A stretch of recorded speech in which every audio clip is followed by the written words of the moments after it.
Welcome back to Chapman's Notes. Today we're going to be looking at principle number 3. Just as a recap of what Chapman's Notes is, Chapman's Notes is designed to help the individual that either doesn't have time to read or doesn't enjoy reading get useful information from psychology or self-help books that they can apply to their life to be an optimal peak performer. So principle number 3 is decide what you want out of life. We've went over the first two principles, which is be 100% responsible for your life, be clear why you're here, and now we're on the third, decide what you want. The thing is, when we were younger, if you can just reflect, try to remember when you were little, or even just think of a toddler now. We were a lot more free.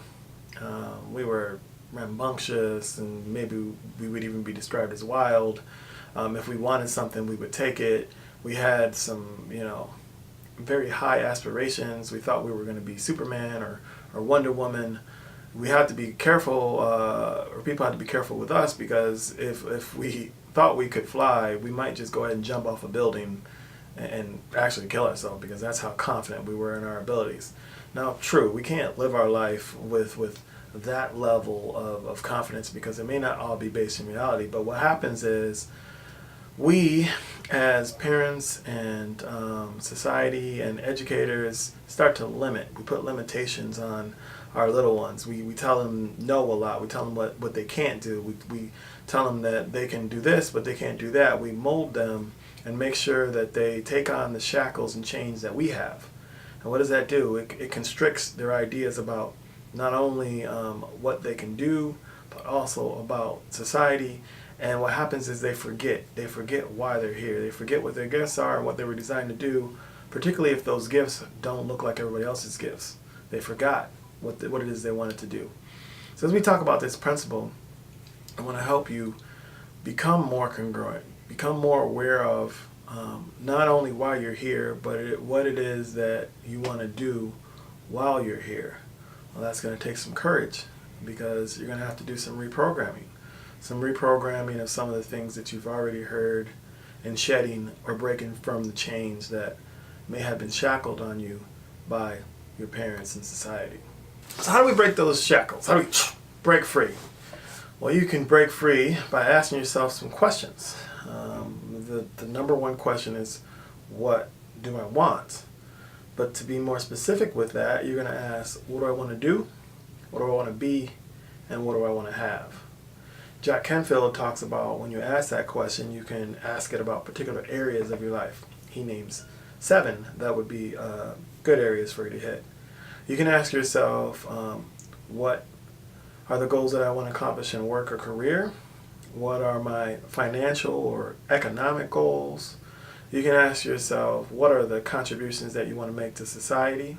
You can ask yourself, what are your health goals? And when you say health goals, this is going to be a split between mental health goals and also physical health goals. You can ask yourself, what are just personal goals that you may have in general? What are your recreation and leisure goals?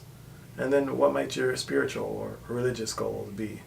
Now, those are not the end-all be-all. We all have specific areas that matter to us, but those are some places that you can start. And when you think about each one of those areas, you ask yourself the questions: what do I want to be, do, and have in each one of those areas?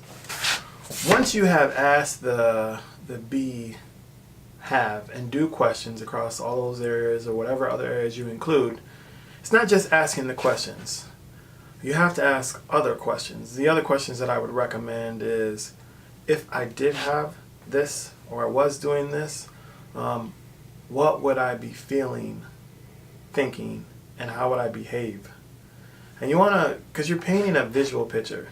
I think the strongest vivid pictures are usually like running movie clips or video clips.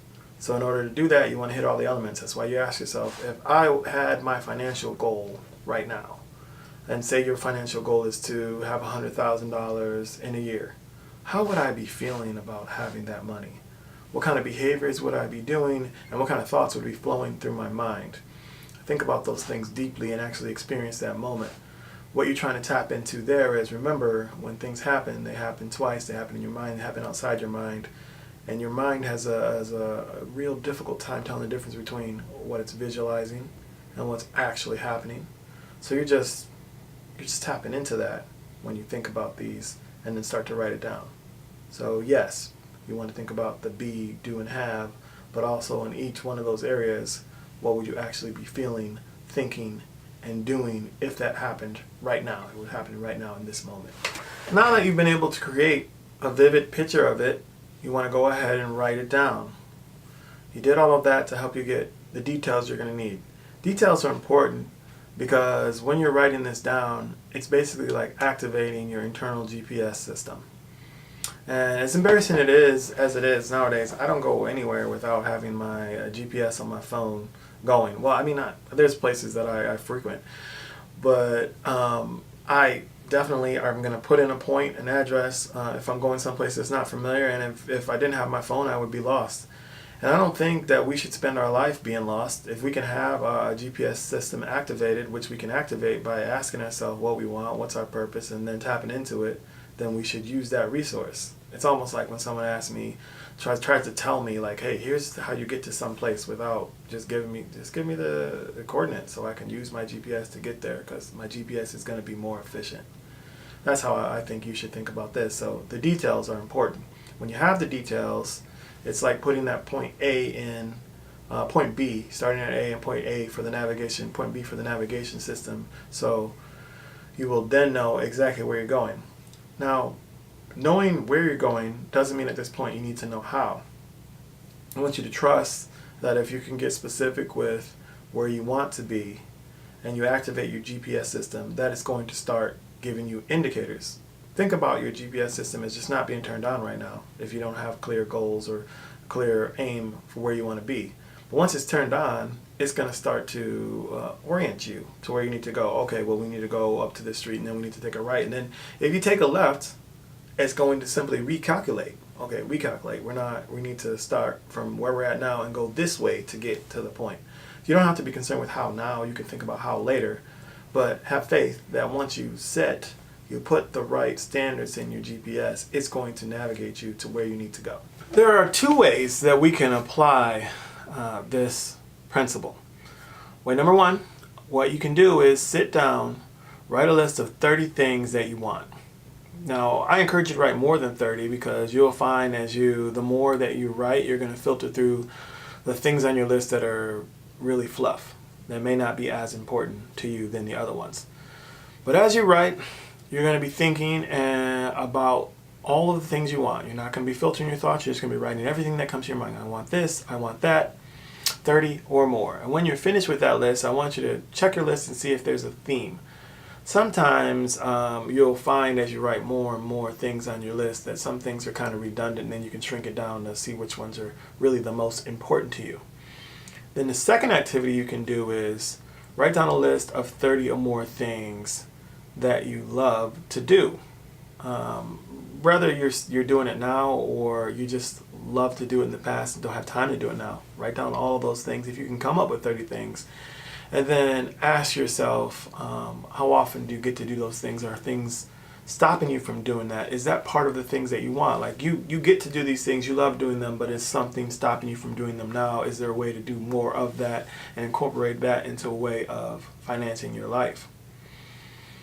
Because what happens when we're younger, we talked about those restrictions, right? There were a number of things that you love to do, and then somebody probably told you, well, I mean, you can love to do that, but you can't do that and make money.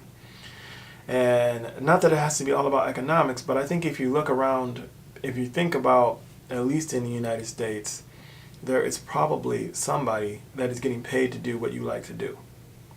So asking yourself what you really want and not constricting it, and what you love to do is an important way to really tap into your core, what your desires are, and then you can ask yourself some questions about how to make those things a reality.